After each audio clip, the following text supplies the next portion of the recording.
Welcome everyone to Mindfulness Skills to Address Cancer-Related Distress. We are here today with Dr. Kadie Harry from St. Luke's Health System, and I will pass it on over to you. Thank you. Thank you. So again, my name is Dr. Harry, and I am a licensed psychologist in the oncology department at the St. Luke's Cancer Institute, as well as the Kuhn Center for Advanced Breast Cancer. So today, oh, it's not letting me change my slides. Oh, there we go. Today I'm going to be talking about different mindfulness skills. And when I originally came to develop this presentation, this was actually pre the COVID-19 pandemic. And so I'm going to focus on mindfulness skills that we can use and some of the research in relation to health outcomes in general, as well as a little bit pertaining specifically to those who have been affected by cancer. But I think it's important to note that this is actually a perfect time to talk about these skills and to practice these skills, because they're extremely helpful if, like most of us, you're experiencing any level of kind of discomfort with the uncertainty of the changing day-to-day, of being stuck at home, maybe some anxiety or fear surrounding about what's going on with the situation. So a perfect time, luckily, to talk about these skills. So today I'll discuss kind of an overview of mindfulness, go through some different skills, a little bit have highlights on the research on different health outcomes and those among cancer, and then talk about how you might go about developing a mindfulness practice. And then we'll try one of the exercises, in this case, a guided imagery. And then we'll still have some time for questions as well as some discussion. Now, generally, when I do this presentation, I usually am posing questions and discussion to the audience. Now, this is a very different format, so I will likely still pose a few of those questions, and then I will answer them as if there were audience members. So I'll answer them in the way that when I've talked about these topics before, that people have posed answers. So it may feel a little bit like I'm talking to myself, but that's okay. So the first question I usually pose is, what is mindfulness? Sometimes this word can feel very abstract, or maybe it's new to some of you, and that's okay. Oftentimes when I ask what is mindfulness or what have you heard, a lot of times people say things like a meditation, yoga, might think about trying to be present or paying attention. And really, mindfulness can seem abstract, but when we break it down, oftentimes it seems a little bit easier to understand. And in the simplest form, mindfulness is paying attention in the present moment. And I like this picture because it reminds us that, of course, our body is physically present. When we think about, where am I right now? I'm sitting in a room in my house. That's easy to understand I'm present. But our mind can oftentimes travel to other places that aren't in the present moment. So even while doing this presentation, I could notice a thought maybe going to, what do I want to eat for dinner tonight? Or I might be able to think about a presentation that I did in the past or something that I need to do. So my mind can actually travel to other places as my body is sitting right here. In mindfulness, we're trying to notice that and come back and bring some of those thoughts or attend to something in the present moment. Another way of defining this is mindfulness is paying attention in a particular way. So that's on purpose, so with intention, in this present moment, and without judgment, which is a really key piece.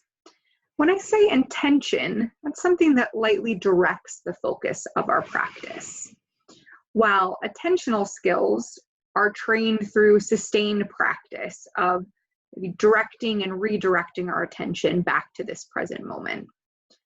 And hopefully all of this is done with attitudes of kindness and curiosity. Mindfulness is also thought of two different ways. It's thought of as a way of being in the world, so one can be mindful, and as a concrete practice. So for example, something like a mindfulness meditation.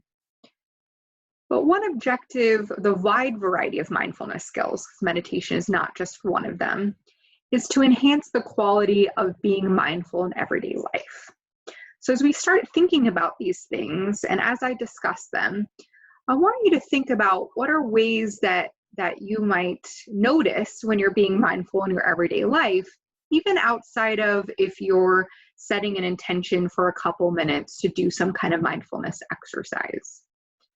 That if there was a hope for mindfulness, it would be to practice these things in a formal practice, and then to try noticing when we can do that moment to moment throughout the day. So I've just listed a few mindfulness exercises on here. But in most mindfulness exercises, we talk about a lot of focusing on the breath, or for one example, a deep breathing exercise. So if anyone's ever heard before of diaphragmatic breathing, which can also be called belly breathing. And I want you all alongside me right now to kind of try this in demonstrating what this is. So I want you to place one hand on your chest and one hand on your belly.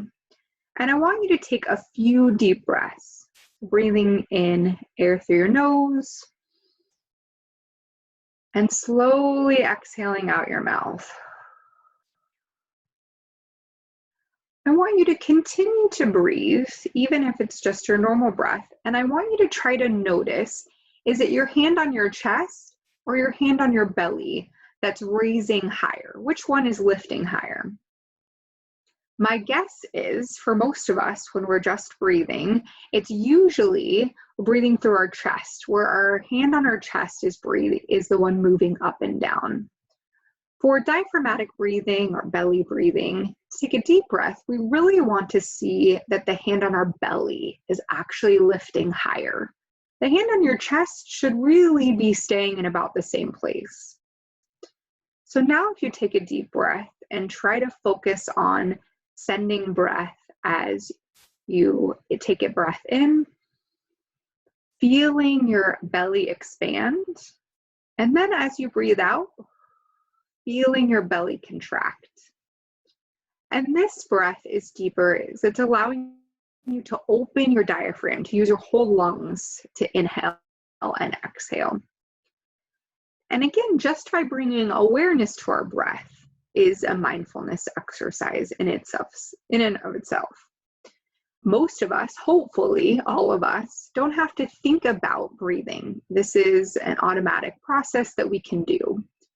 But we also have the option of mindfully breathing, where we bring awareness and might manipulate our breath in some way, like focused on diaphragmatic breath, or some mindfulness exercises with breath use that as an anchor to come back to as we're redirecting our attention.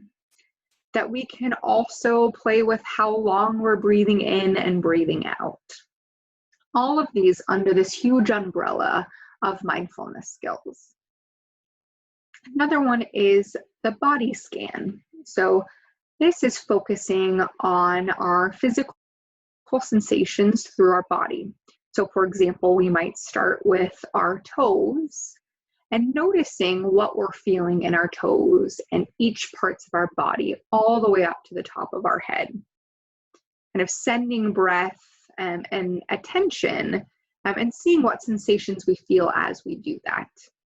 If you've ever heard of progressive muscle relaxation, that exercise is very similar to a body scan, but we might be practicing that we're tensing and relaxing each of those muscle groups as we scan through our body. Sitting meditation is, again, just an intention of sitting in a place where we might be focused on our breath, or a guided meditation of an audio tape or a video or something that's walking us through the exercise of breath and of awareness. Mindful movements can vary in a walking meditation or moving our body in a certain way. similar to yoga, where we're using linking breath to movement.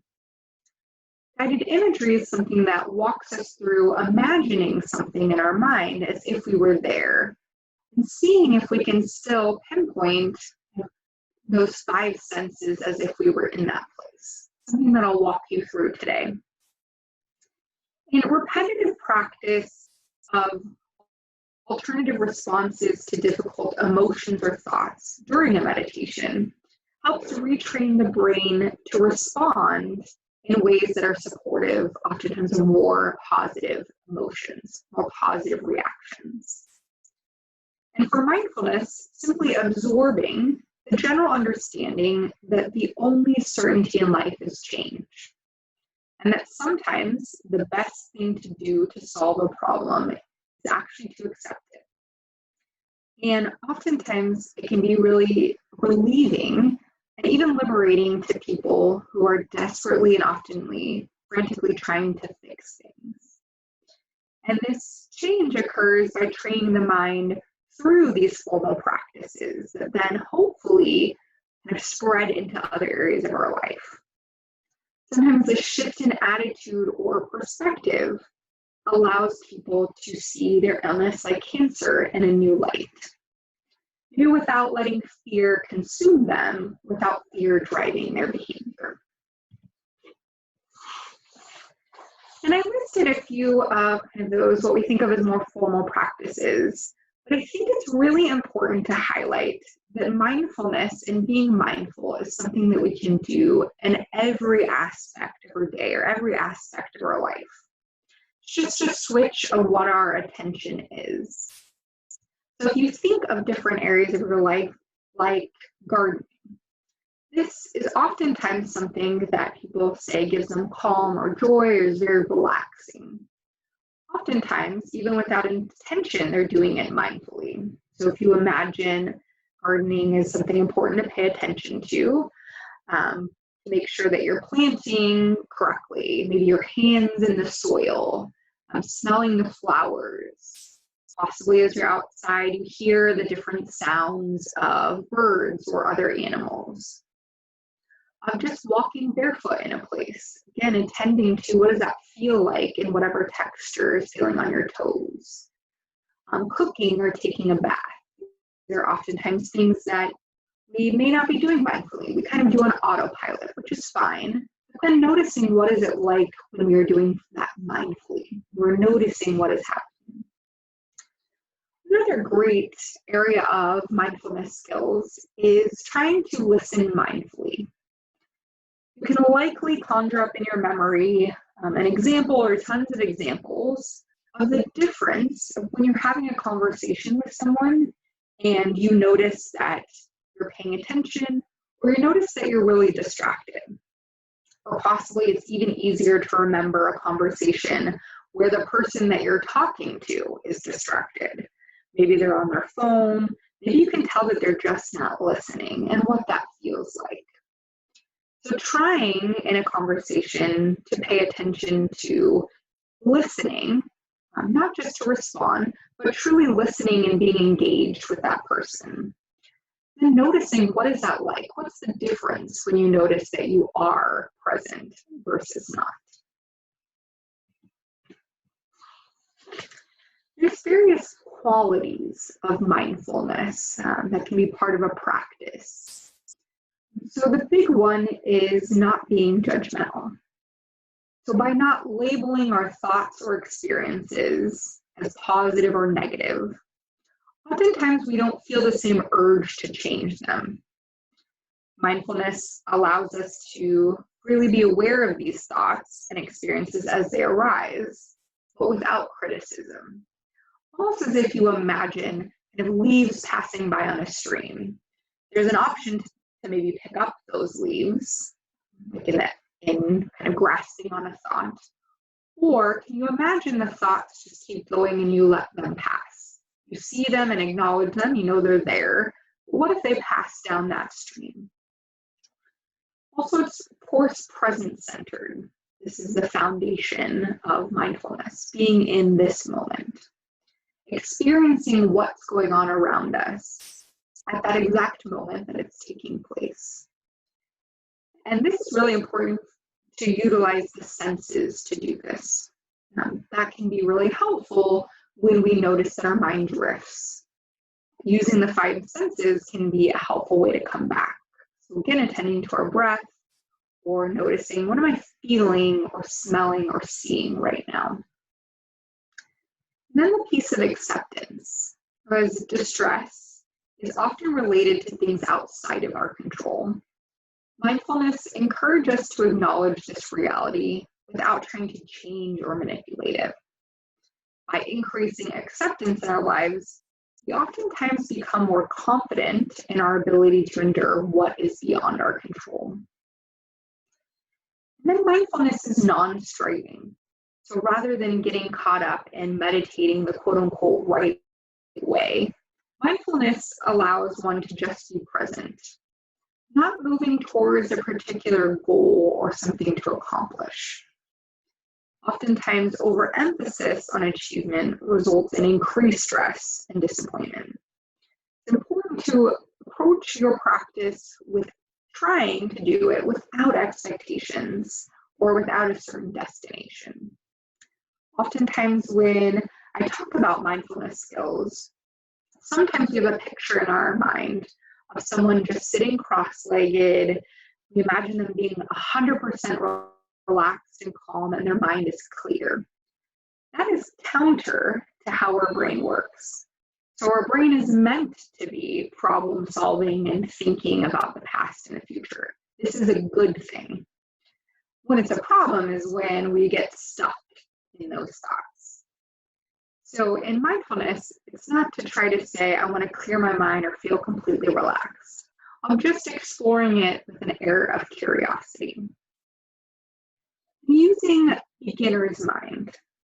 So when we maintain certain expectations based on past experiences, it causes us to not fully see what is happening in that particular moment.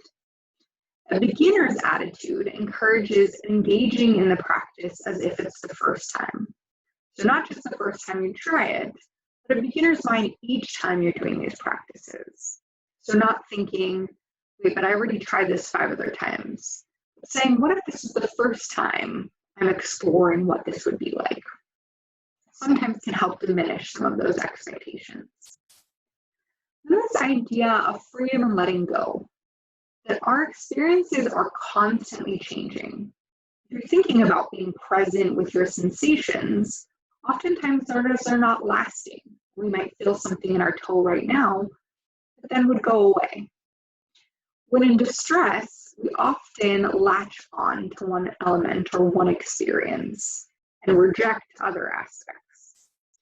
Mindfulness requires neither holding on or pushing away. Rather, just acknowledging and accepting these ever-changing elements or these ever-changing experiences. And there's oftentimes a myth about mindfulness that it's supposed to be a passive activity. So I just sit and it comes. Mindfulness often requires one to fully participate.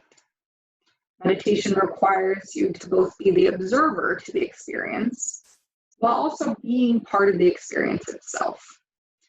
To be a participant in all that you're experiencing or all that is occurring around you.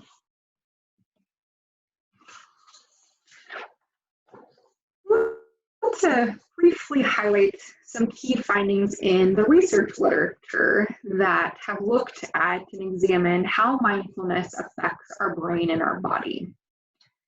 And in general, the research has demonstrated that mindfulness training, as well as brief meditation exercises by novices, can influence areas of the brain often involved in things like regulating our attention, our awareness, and our emotion. And one key element of mindfulness is the ability to recognize and accurately label emotions. And brain imaging research has also found that more mindful people appear to have a greater ability to control emotional reactions in areas that are in the middle part of our brain. So if you've ever heard of terms like the amygdala, or the anterior cingulate cortex, kind of these middle parts and emotion centers. And they do that by engaging more of the front parts of our brain, so areas like the prefrontal cortex. This is an area that's associated with our executive, kind of higher order functioning, things like attention and concentration and emotion regulation. And mindfulness helps us to kind of communicate between those two. Another key element is more refined self-awareness. For example, there was a structural MRI study that reported that experienced mindfulness meditators, in comparison to those who were matched but did not meditate, showed increased gray matter in the brain regions that are typically activated during meditation. And these areas are involved in what's called interceptive awareness. If you've ever heard of this idea of interception, it's the sense of our internal state, or the sense that helps you understand and feel what's going on in your body, such as being able to notice when your stomach's grumbling when you're hungry, the ability to notice a dry mouth, or your muscles tense, or the ability to notice that your heart's racing. Another functional brain imaging study found that practicing a brief loving kindness meditation activated regions of the brain associated with positive feelings towards others, kind of showing that while doing these exercises, which we sometimes think of as just something in our thoughts or physical environment, that we actually see changes in our brain and in our body. So there's some really great research to look at, when doing mindfulness, what kind of health outcomes, how does this affect how we feel and maybe view things? So there's been a lot on different quality of life domains, such as emotional, social, different physical functioning, as well as psychological improvements in measures that show less stress or better able to react and adapt to stress, less anxiety and fear, less avoidance.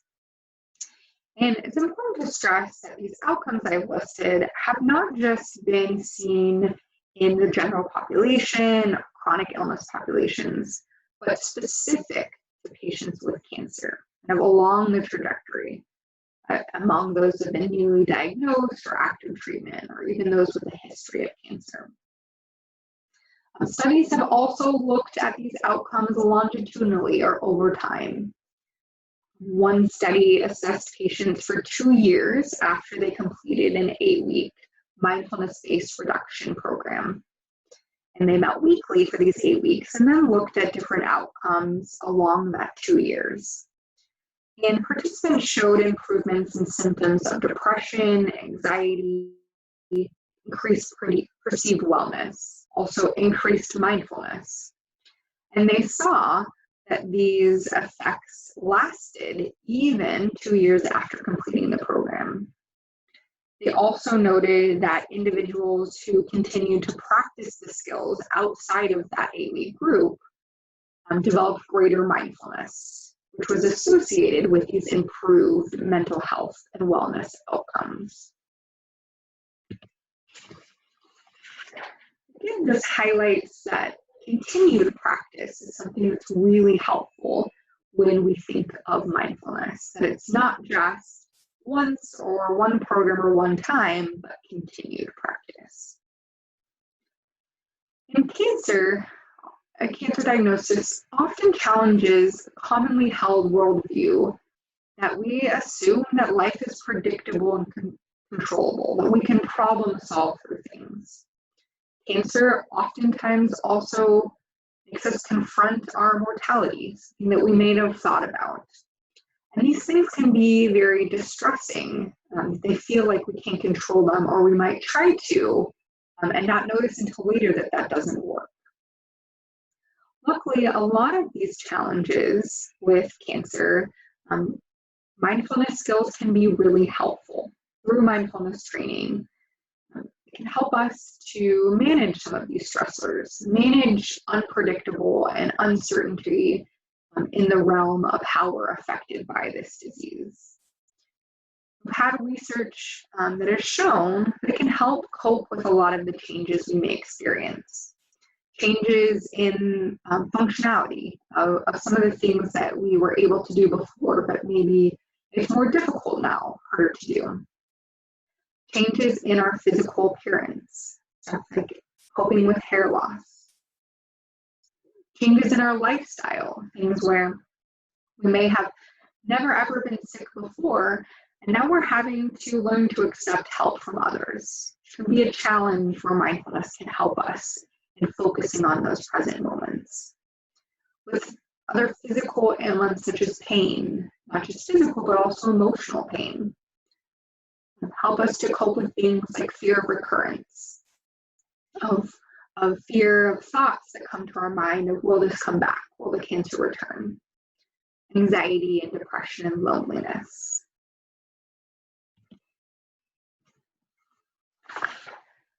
In itself is a mindfulness exercise, a brief acronym called STOP.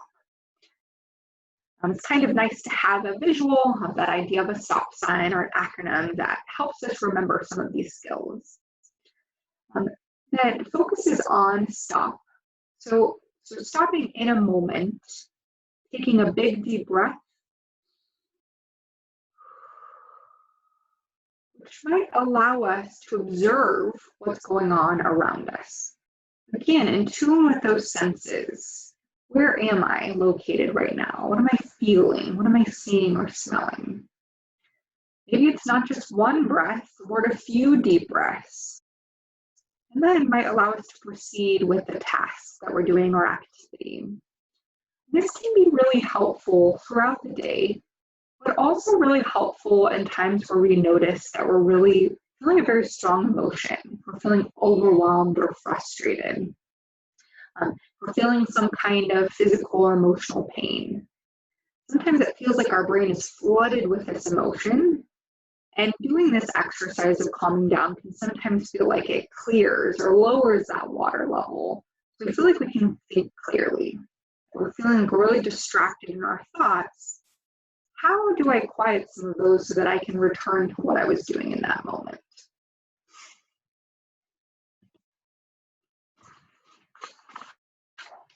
So as I noted before, but I want to continue to stress that when you're starting a mindfulness practice, you can truly do mindfulness anywhere. And that it's not a one-size-fits-all model. So in this idea of beginner's mind and curiosity and kindness, that as you're trying any of these skills, if the first couple of times you think, I don't know what I thought about that activity, you can always try a new one. Or that there might be different skills that might work better for different moments. So if listening to relaxing music is something that you really like, perfect. That in itself is a mindfulness exercise. If there's another time where you think, wow, I need to use that stop strategy, or I need to take a few deep breaths, that different activities might be more appropriate or more helpful depending on what you're experiencing at that time. A couple of things that can be helpful when you're starting a mindfulness practice, or this is true even if you've been doing mindfulness for 10 years, that you might want to try to pick a time each day. Hopefully working into at least twice a day, like I said, having it kind of bleed into other areas of your life, that you're just naturally doing things with more present awareness. Something that comes up often when I talk about mindfulness is the thought pops into your head of, I don't have time. I don't have time to put something else on my plate. And right now, if you're working from home and you have kids at home and all of the other challenges, it might seem really overwhelming to add something else to your day. Something that I remind most people is, if right now you're likely making time for stress. Maybe not because you want it, but just inherently. And that some of these exercises really we're thinking about, a couple minutes of adding this in. We're really maybe thinking about is replacing time that you're already feeling distracted. The same amount of time, just doing it differently or noticing those sensations differently. It can be really helpful to find a comfortable space. So this doesn't have to be, a room with a meditation pillow or a yoga mat, although that works as well. But finding a comfortable space, like a comfortable seating position. If you find that it feels really good to do some of these exercises lying down, wonderful. If you find that you're doing a mindfulness exercise lying down and it makes you really sleepy or you fall asleep, wonderful. Might be helpful then to do that type before bed, or especially if you have trouble falling asleep or clearing your mind at night.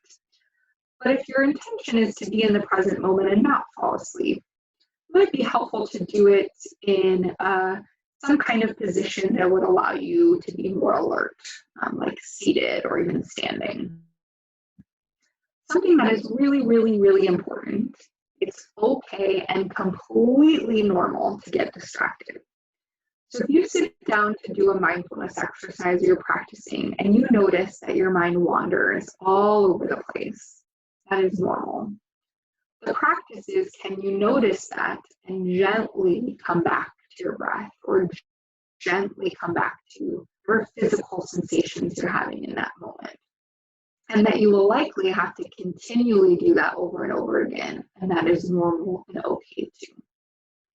Remember, it's your brain being your brain. That we have that ability and we want that ability to stay. We don't want to get rid of that, because then we'd get rid of the ability to think about really positive things as well. Another thing that you might want to try if you haven't is thinking about an activity that you can do mindfully that you do every day. So for example, a great practice to try is during brushing your teeth. So this is usually something that we do without thinking about it. I don't know about all of you, but I don't usually say, okay, I don't walk myself through every step of brushing my teeth. I usually just do it. Sometimes I don't even realize that I'm doing it until I've done or decided to put the toothbrush down. But imagine what it would be like, or try maybe tonight or tomorrow, of walking yourself through each step of brushing your teeth, of noticing what is it like the taste of the toothpaste, or what it feels like as you brush your gum area versus your teeth. What is that like? The thing is, trying any other type of skill that you usually do on autopilot. So for example, while you're driving. Now, of course, I wouldn't want you to do this while you're driving, while you close your eyes, or if it makes you sleepy, within safety measures. But of course, driving is something that most of us do on autopilot, and that's a good thing. Most of us don't have to think, okay, which side is the brake on, which side is the gas on. That we've done this enough that we can do it without having to fully pay attention. Although I'd argue that if you were fully paying attention, probably would be the safest way to drive. But usually we can do it with a fair amount of just automatic responses. But imagining kind of taking in what it's like while you're driving, again, safely, but noticing kind of what it feels like to go a different speed, your hands on the steering wheel, and what you're seeing and scanning in front of you. Oftentimes, this is really helpful to do in traffic. Most of us would probably say that sitting in traffic isn't our favorite activity. It can definitely induce some strong emotions, at a minimum, maybe some frustration. But what would it be like if you mindfully noticed what was going on in your body during that time? I also think that this is a really great time. Mindfulness skills, I would argue, are important at any age, any place. That if you're home with your family or your children, you want to try to do these together. It can be a really enriching experience of practicing being present with our family members or our kids. most of us usually say we value quality time. And oftentimes when we think about what makes that quality time, is being engaged, being present. That it is very easy and natural to get distracted. But what would it be like if we noticed that and then came back to the present moment? So I know that Gilda's Club will be sending out, and Nina will be sending out these slides afterwards. So you'll have access to these apps and resources. I've only listed a few. All of these mindfulness and meditation apps are free. Calm and Headspace are two that you can pay for an upgraded version, but do have a free one. Mindfulness Coach is an app that was created by the VA Medical Center, and it is free and has some other options besides just meditation or breathing exercises. I also included a few websites that offer free meditation audios that I really liked. Another option is to YouTube mindfulness meditations or guided meditation. This will bring up some, again, that most are free that you can listen to. Remember, as I listed, it doesn't have to be your favorite, might not be one that another person finds pleasant, and that's okay. Again, beginner's mind, air of curiosity, just exploring what they're like, what they feel like. Now I'm going to walk you through a guided imagery practice. So for this, I'm going to ask everyone to try to find a comfortable seated position. So that might vary what it feels like to you. But in general, it can be really helpful to put both of your feet grounded on the floor. Maybe placing your hands in your lap. So if you notice you have clenched fists of releasing your fingers. The palms can either be up or down on your lap. I have this picture up because I am going to be walking you through a guided imagery of being on a beach. If for some reason, if you've never been to a beach or this isn't your preference of an outdoor setting, that's okay. I would ask you to imagine, kind of as I guide you through, touching on some of your breath and senses, that it's okay to picture whatever image that you want. I'll just be using words that talk about things that you might see on a beach. If you prefer a forest, please, I invite you to imagine that or whatever comes to mind. This usually feels best if you close your eyes. So if you're comfortable enough, I would ask you to close your eyes at this time. And then start to bring awareness to your breath. Taking a deep inhale through your nose. Deep exhale out your mouth.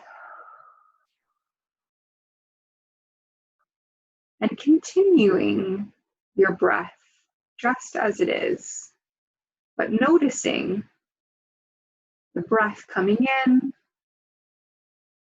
and the breath coming out. Notice the cool air coming in, filling up your lungs, and the soothing warm air going out. Just let all of your thoughts float away as you bring your attention to your breath in and out. You might mentally scan your body and notice if you're holding any tension in your muscles. If you are, just gently let the attention melt away to every breath out. Bring awareness to your inhale and your exhale. Let yourself feel more and more comfortable sitting where you are. In your mind's eye, you see yourself descending down a long, narrow, wooden stairway towards a beautiful, inviting beach. Your bare feet feel the rough, weathered steps, and with each step, you feel more and more tension gently melting away from your body. As you continue down the stairway, you notice how the bright white sand stretches down the shoreline as far as you can see. The ocean is a deep shade of blue, with the fine white crests of the waves sweeping towards the shore. You reach the end of the stairway and step down, sinking into the warm, soothing sand. As you rub the sand lightly between your toes, a soothing sensation of relaxation gently melts through your entire body.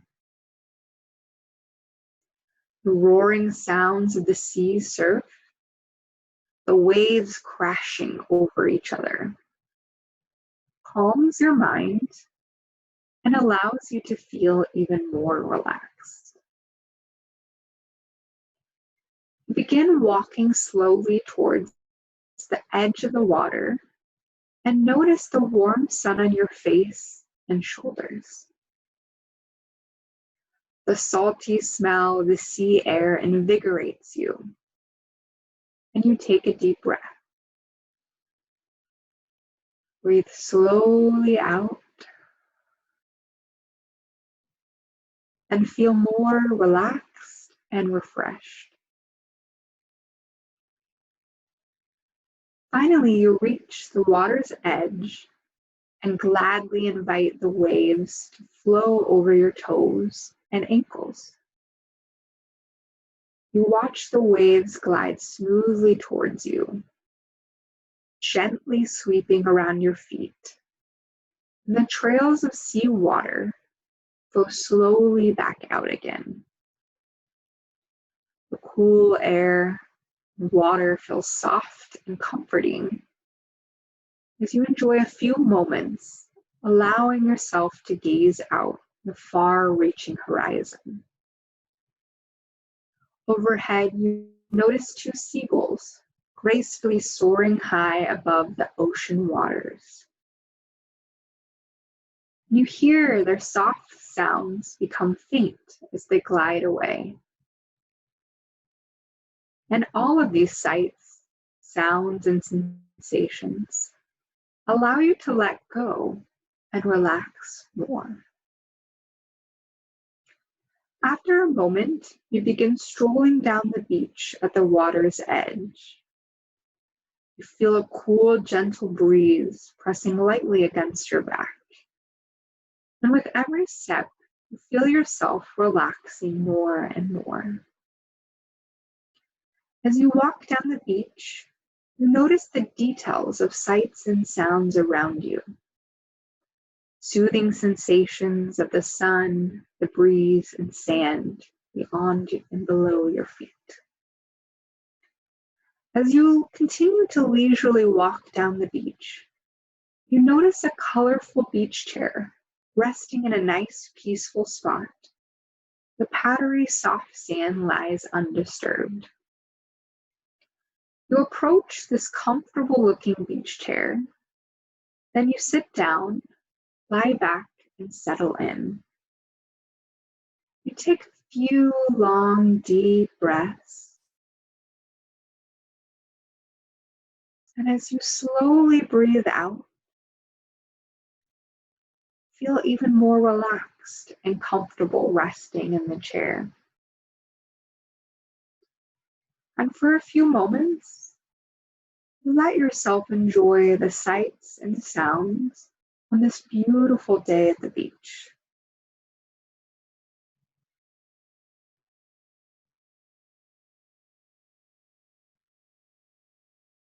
And when you feel ready, you gently start to bring a little awareness back to the room you're in, maybe back to your feet, grounded on the floor.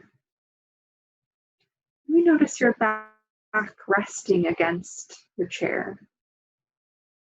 Maybe you wiggle your fingers. And then as you're ready, might slowly open your eyes.